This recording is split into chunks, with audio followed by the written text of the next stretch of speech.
Healthwatch is, of course, the champion for people who use health and social care services, and that's why we've always taken an interest in how digital can fix small but grinding frustrations, join up services and support, and help make sure that planning and policy genuinely focus on people's real needs.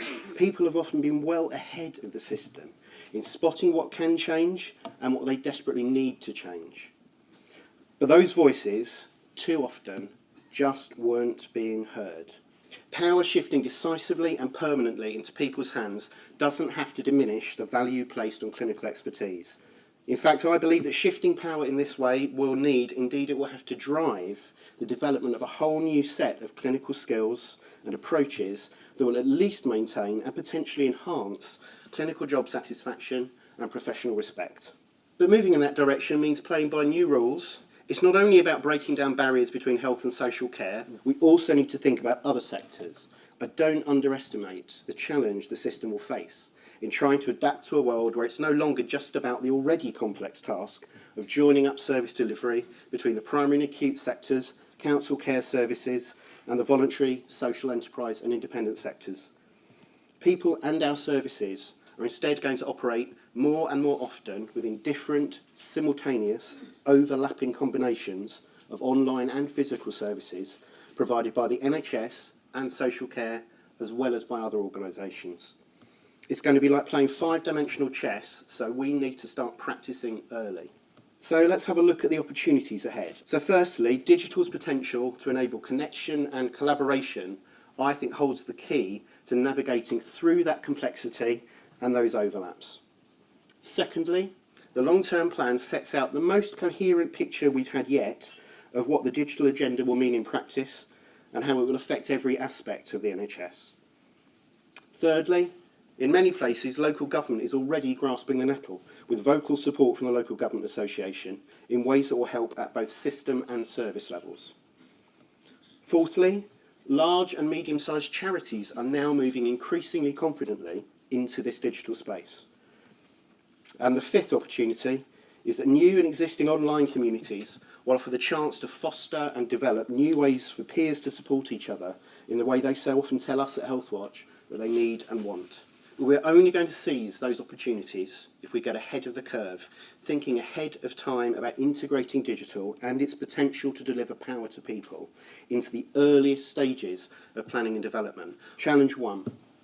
Knowledge and information of any kind are only useful if they're delivered within a framework that helps us to make sense of them and to understand their implications.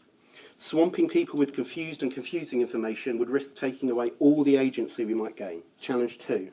The existence of better online information about how to stay healthy may lead to an expectation that people will sensibly have made use of it. But if it isn't consistently backed up by measures to make that possible, I worry that the longer-term future could see people stigmatised and penalised. Challenge 3. NHSX is going to have its work cut out in managing and brokering relationships between health, social care and the tech industries, given the scale, speed and market power of a number of key players who also have a big impact on the developer ecosystem. Challenge 4. The fear of Big Brother. Genomics England, I think, has taken an important step in starting an open debate about genomics and genetic testing. It seems to me that we need a similar fact-based conversation about machine learning and what's increasingly being labelled as artificial intelligence. We all marvel at the former, but many of us might have qualms if we thought decisions were going to be made by, rather than informed by, the latter.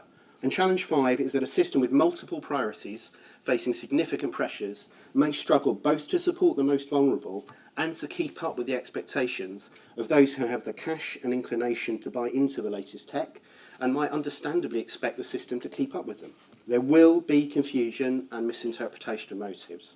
There may be periods when people feel let down because promised miracles are taking a while to deliver. And in the meantime, you'll be trying to grapple with the challenges I've just set out, as well as trying to make the most of the opportunities. Making the transition to this new world means remembering that it's all about people, not boxed up as patients or service users or carers, but people in our families, friendship groups and communities.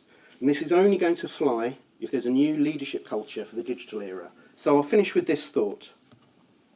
Individual interactions are central to our experience of health and care.